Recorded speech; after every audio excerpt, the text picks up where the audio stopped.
Ok, então agora vamos falar sobre a resistência elétrica e essa lei de Ohm, né? E aí, então, para a gente falar disso, vamos entender um pouco melhor sobre como é que funciona essa corrente elétrica, né, no interior do material condutor e o que a gente precisa fazer para ela existir, né? Então, vamos imaginar que a gente tem aqui um material condutor, um fio, né? E aí, então, eu quero que tenha um movimento ordenado das partículas no interior desse fio, né? O que eu preciso fazer?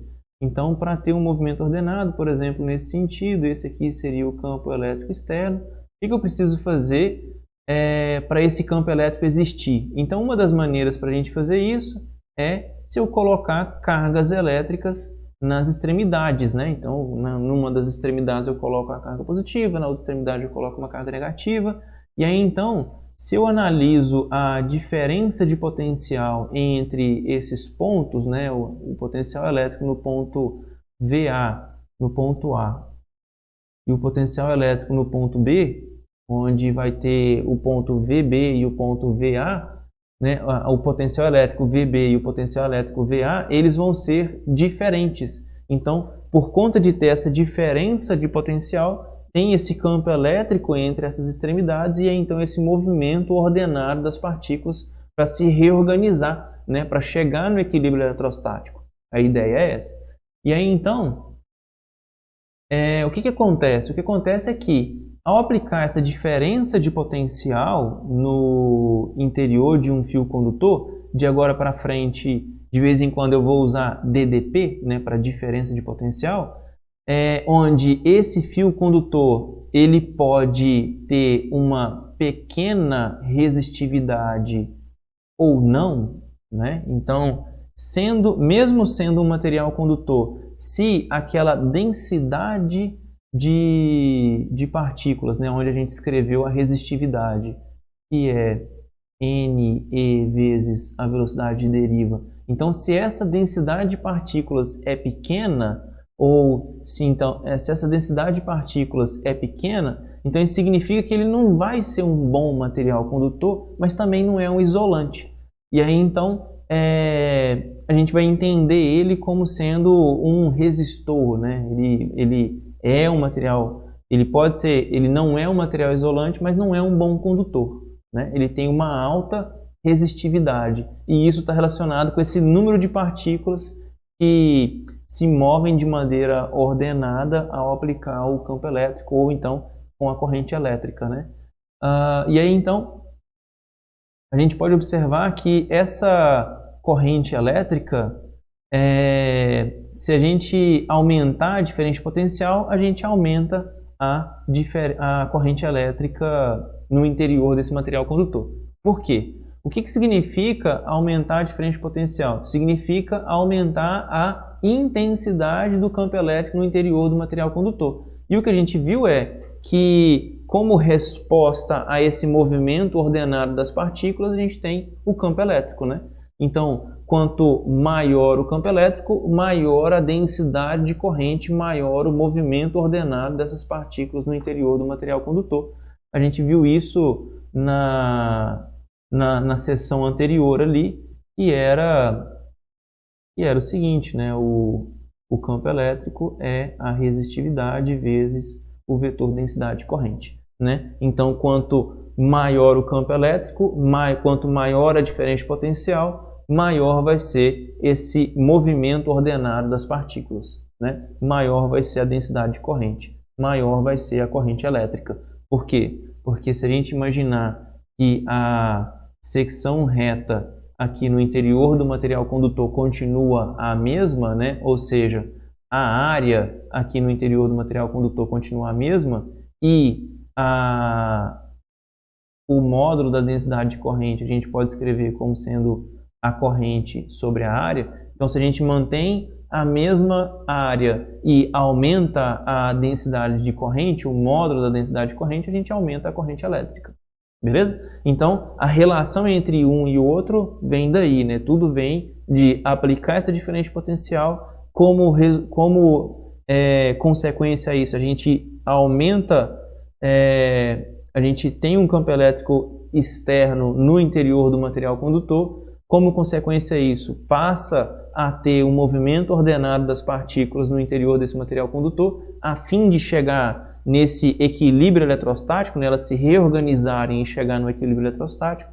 E aí, então, nesse período em que ela está tendendo a chegar no equilíbrio eletrostático, tem esse movimento ordenado, a corrente elétrica, né? Ok. Então, a gente poderia pensar no seguinte, a gente poderia pensar que essa relação entre aplicar a diferença de potencial entre dois pontos e a corrente elétrica, os dois são proporcionais, né? Quanto maior a diferença de potencial, maior é a corrente elétrica. E essa relação é o que a gente vai chamar de lei de Ohm, né? Para tornar essa proporcionalidade uma igualdade, a gente adiciona essa constante de proporcionalidade em que a gente vai chamar de resistência elétrica.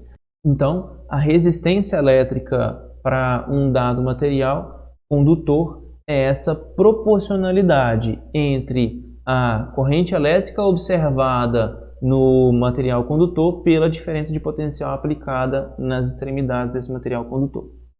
Beleza. E aí, então, para os materiais que têm uma pequena resistividade, consequentemente, ele vai ter uma pequena resistência. Para os materiais que têm uma alta resistividade, consequentemente, ele vai ter uma alta resistência. Então, percebem que, além de ter a gente ainda tem essa relação entre a resistividade e a resistência. A gente vai discutir ela daqui a pouquinho. Mas então, observem. De agora em diante, nós vamos representar a resistência elétrica em um material como sendo essas ondinhas aqui, né? E aí, então, a gente pode representar ela em um circuito como sendo esse ponto do ponto A até o ponto B, essa diferença de potencial entre os terminais de um resistor e aqui a corrente elétrica que passa por esse resistor. Então, a diferença de potencial de A até B, na verdade, a diferença de potencial de A até B, ou ΔV a B, é R vezes I, né? Então essa aqui é a relação em que a gente vai chamar de equação do resistor, né? Ela é a lei de Ohm, se assim a gente pode falar, porque ele foi o cara que observou essa relação entre a corrente elétrica e a diferença de potencial. Caso essa resistência seja constante, né? Ou seja, caso essa resistência não mude com a diferença de potencial aplicada, então isso quer dizer que ele é o que a gente vai chamar de resistor ôhmico. Caso essa resistência ela seja dependente ou da diferença de potencial ou da corrente elétrica no interior do material condutor, então ele é um resistor não ôhmico, né? Daí, já que a gente definiu a resistência elétrica em função da diferença de potencial e da corrente elétrica, então vamos escrever a sua unidade com relação ao Sistema Internacional de Unidades, né? Então, a unidade da diferença de potencial é o volt, a unidade da corrente elétrica é o ampere, e vamos definir isso como sendo ohm, né? Que é a letra grega ômega. Beleza, então vamos pensar um pouquinho agora sobre essa relação que tem a resistividade com a resistência, a relação que tem entre aplicar o campo elétrico e, como resultado, ter a densidade de corrente e, por outro lado, aplicar uma diferença de potencial nas extremidades do material condutor e, como resultado, ter a corrente elétrica. O que relaciona um com o outro, né? Vamos analisar isso. Então, vamos pensar que a gente tem essa seguinte condição, né? Que o potencial elétrico no ponto B ele é menor do que o potencial elétrico no ponto A. Seria como se a gente colocasse uma carga positiva aqui próximo nessa extremidade esquerda e uma carga negativa na extremidade direita. Então, o potencial elétrico em A é maior do que o potencial elétrico em B. Ok. E considerando que os portadores de carga que se movem são os positivos, né? Ou seja, a corrente elétrica vai ser saindo de A, indo para B, né? A corrente elétrica é indo da esquerda para a direita.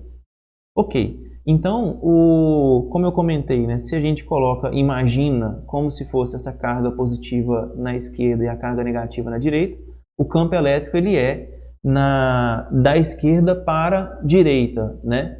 E como a gente definiu lá atrás, a densidade de corrente também é da esquerda para a direita, porque ela é no mesmo sentido que a corrente elétrica. E a gente está usando a corrente convencional, então é da esquerda para a direita. Ok. E aí, além disso, vamos definir como A sendo a secção reta do fio e L sendo o comprimento do fio, né? A secção reta do fio, L o comprimento do fio. Beleza, então o que a gente tinha visto é o seguinte, então o campo elétrico ele é a resistividade vezes a densidade de corrente. A corrente elétrica, a gente também viu que poderia escrever como sendo o fluxo da densidade de corrente. E o campo elétrico, ele é a integral de caminho de EdL, né? Ok, então até aqui, beleza? Então vamos considerar a condição mais bonitinha possível, né, em que a densidade de corrente é constante, o campo elétrico é constante, e aí então o resultado do fluxo da densidade de corrente vai ser simplesmente a densidade de corrente vezes a área, e isso é a corrente elétrica, né? Ok.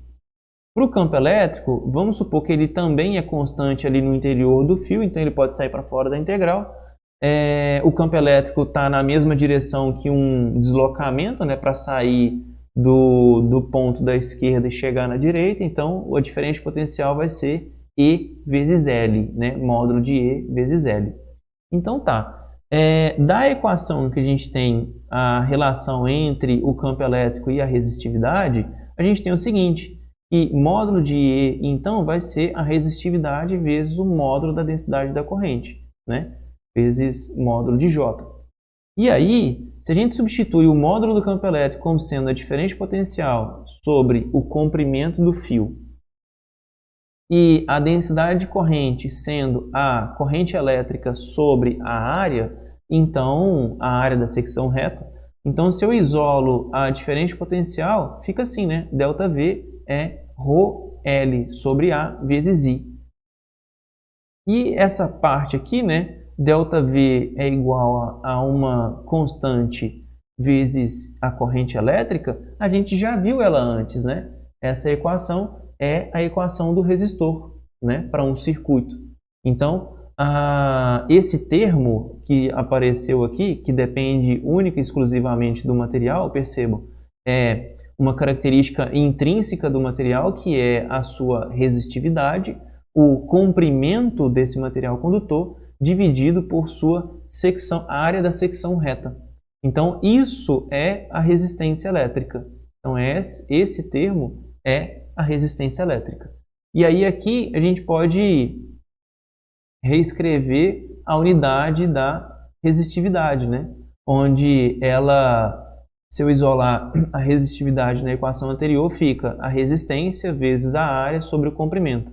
E aí então a resistividade é ohm metro quadrado por metro, ou então a gente pode escrever ohm vezes metro, né? Ok, então percebam que aqui a gente tem agora sim a gente consegue relacionar tanto de um ponto de vista mais intrínseco do material, né, que é essa relação da resistividade, porque é uma característica específica de cada material. E aí então a resposta em que a gente observa ao aplicar um campo elétrico no interior, porque o campo elétrico ele está relacionado, né, com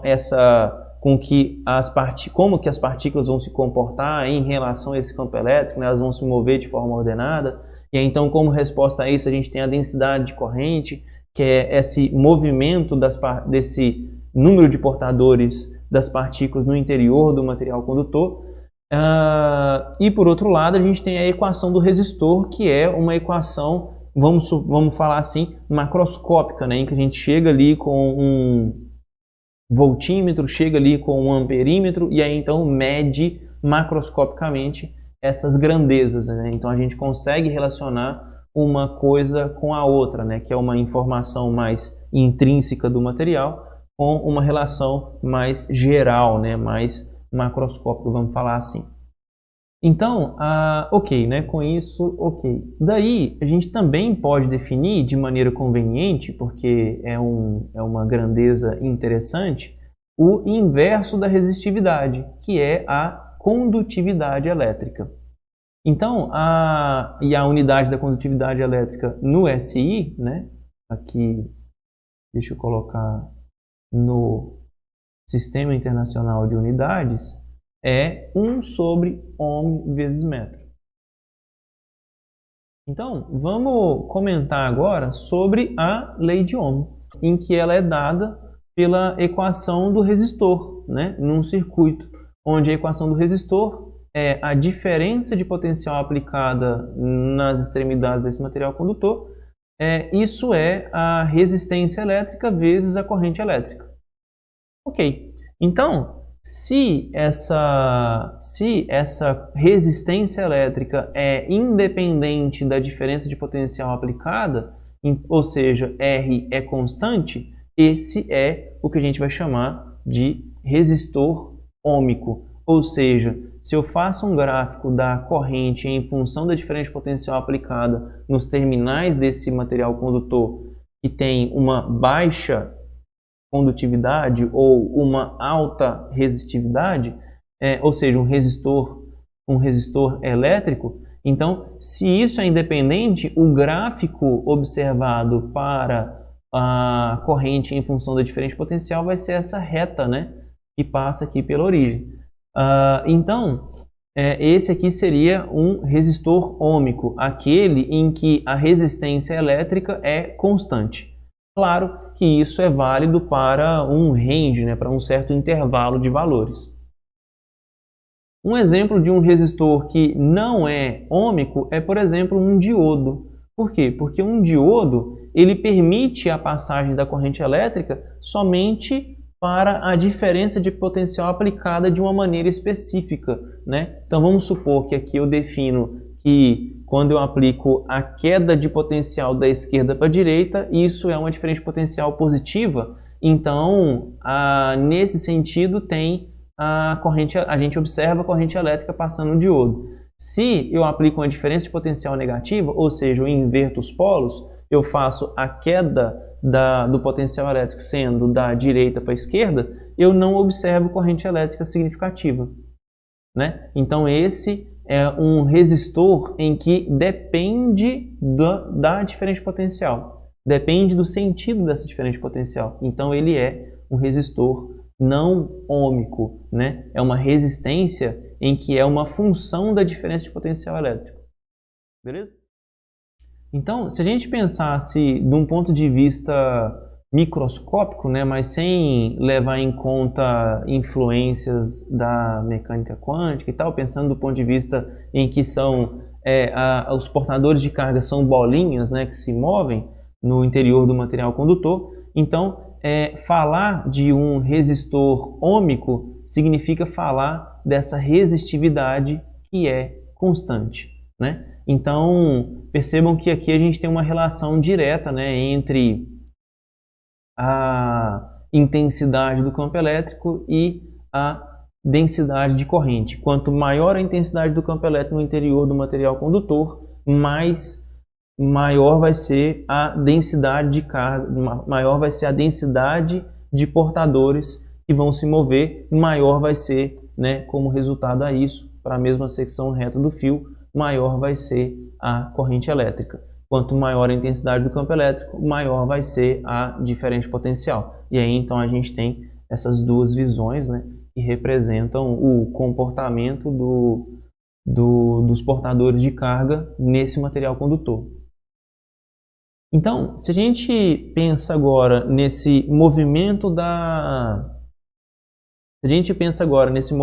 das partículas, né, dos portadores de carga, e pensa em que nesse movimento dos portadores de carga eles se movem a fim de diminuir essa diferença de potencial, então a gente poderia pensar em calcular essa quantidade de energia, né, quantidade de trabalho que é realizado para deslocar essas partículas por unidade de tempo. Falar sobre essa quantidade de trabalho que é realizado por unidade de tempo é o mesmo que falar sobre potência, né? Então, potência é definido como sendo essa quantidade de energia que é convertida, né, essa variação da energia ou a quantidade de trabalho realizado por intervalo de tempo, né? Então, seria isso. Vamos tentar entender como é que isso funciona para um resistor. Então, vamos pensar que a gente tem um fio, né, num instante de tempo t0, e aí então eu tenho uma certa região em que eu vou analisar essa quantidade de cargas, né, um ΔQ, e aí então o campo elétrico ele está da esquerda para a direita, nesse mesmo sentido, pensando que são os portadores de carga positivo, né, ou seja, a corrente elétrica convencional. A gente tem a corrente elétrica que também é da esquerda para a direita e a densidade de corrente também, né, da esquerda para a direita. Ok. Então, com isso, a gente poderia pensar o seguinte, que nessa região em que eu vou analisar essa quantidade de carga, ΔQ, na parte da direita dessa região ela tem um potencial, na parte da esquerda dessa região ela tem um outro potencial, né? Ou seja, existe uma diferença de potencial para essa região que eu estou delimitando e ali dentro tem uma quantidade de portador de carga ΔQ. Ok, e aí então eu analiso isso para um instante, um intervalo de tempo posterior, um ΔT depois, ou seja, no instante t futuro, né? O que aconteceu? Como tem esse campo elétrico interno, tem essa densidade de corrente, ou seja, esse ΔQ ele está se movendo de maneira ordenada, então houve o deslocamento dessas partículas, desses portadores de carga. E os portadores de carga que estavam na região da esquerda, ou seja, estavam no potencial A, eles passaram para o potencial B, ou seja, teve uma queda de tensão desses portadores que estavam em A e foram para B, né? Então eu poderia pensar que esse ΔV' é essa diferença de potencial desses portadores que estavam em A e foram para B, teve essa queda de tensão, né? E aí isso é o campo elétrico vezes esse deslocamento que eles fizeram, né, para sair de A e chegar em B. Ok, então, daqui a gente poderia relembrar, né, da definição da diferença de potencial, onde a diferença de potencial é a diferença de energia potencial elétrica por carga, e aí então vai ser o ΔU sobre o ΔQ, porque essa foi a carga em que se deslocou, né, a quantidade de carga que se deslocou, que a gente está analisando, e, né, com relação a isso, a gente também tem a relação entre o trabalho realizado para uma energia potencial, no caso elétrica, a variação da energia potencial elétrica. O trabalho realizado é o negativo da variação da energia potencial elétrica. Então eu posso relacionar a variação da energia potencial elétrica com a diferença de potencial e, consequentemente, essa relação da diferença de potencial com o trabalho realizado, né? Então, é exatamente essa equação aqui do cantinho. ΔU vai ser o ΔQ vezes o ΔV, e isso é o negativo do trabalho. Como eu já comentei anteriormente que esse ΔV ele é uma grandeza onde houve uma queda de tensão, ou seja, o potencial elétrico no ponto B é menor do que o potencial elétrico no ponto A. Essa é a tendência das partículas, né? Diminuir o potencial elétrico que elas estão sentindo a fim de chegar nessa condição de equilíbrio eletrostático, né? Então, se eu escrevo o contrário, VA menos VB, isso é uma grandeza maior do que zero, ou seja, coloquei o menos em evidência. E aí percebam que de um para o outro o que eu fiz foi redefinir, né? Eu falei que ΔV' é VB menos VA e ΔV é VA menos VB. Isso aqui foi simplesmente para colocar esse menos em evidência e poder escrever ele assim, né? que o ΔV' é menos ΔV. E aí, então, na equação onde eu tenho o ΔU', que é o ΔQ vezes o ΔV', isso vai ser ΔQ vezes menos ΔV. E isso é o negativo do trabalho, né? Igual à equação que a gente tinha escrito aqui em cima, ó, essa equação. Ok, e aí então aqui eu consigo, com esse argumento, falar, então o trabalho vai ser o ΔQ vezes o ΔV, né? ΔQ vezes ΔV. E aí então se eu substituo isso na equação da potência, que a potência é o trabalho realizado para deslocar essa quantidade de cargas por unidade de tempo, e aí então eu chego na seguinte relação, né? Que vai ser ΔQ vezes o ΔV, né? Essa aqui é o trabalho, ΔQ vezes ΔV, e isso dividido por ΔT. Só que o ΔQ sobre o ΔT é essa quantidade de partículas que se deslocou de maneira ordenada pela secção reta A, né? Nesse intervalo de tempo ΔT. Então isso é a corrente elétrica. Então eu posso escrever, então a potência para essa quantidade de portadores se deslocar no interior do material condutor, quando tem essa diferença de potencial aplicada nele e a corrente elétrica I, é ΔV vezes I, né? A diferença de potencial aplicada vezes I. E aí, então, aplicando a equação do resistor aqui, né? Onde a equação do resistor é ΔV, que é igual a R vezes I. Então, aplicando a equação do resistor, se eu substituo o ΔV na equação, né? Se eu substituo ele aqui na equação, aparece RI ao quadrado. Se eu substituo I na equação, ou seja, se eu escrevo I é igual a ΔV sobre R, então aparece ΔV ao quadrado sobre R, né? A gente pode simplesmente manipular um pouquinho a equação e escrever ela de maneiras diferentes. E aí então seria isso para essa etapa aqui, né? A discussão sobre a definição do resistor e da resistência elétrica, né? Então lembrando que a resistência elétrica também é um material condutor, só que com uma resistividade alta, né? O material condutor, em que a gente chama de fio condutor, ele vai ser um material condutor com uma resistividade baixa. Ou então, falando de uma outra maneira, um fio condutor é aquele em que tem uma condutibilidade alta. E um material em que é utilizado para um resistor elétrico é aquele que tem uma condutibilidade baixa.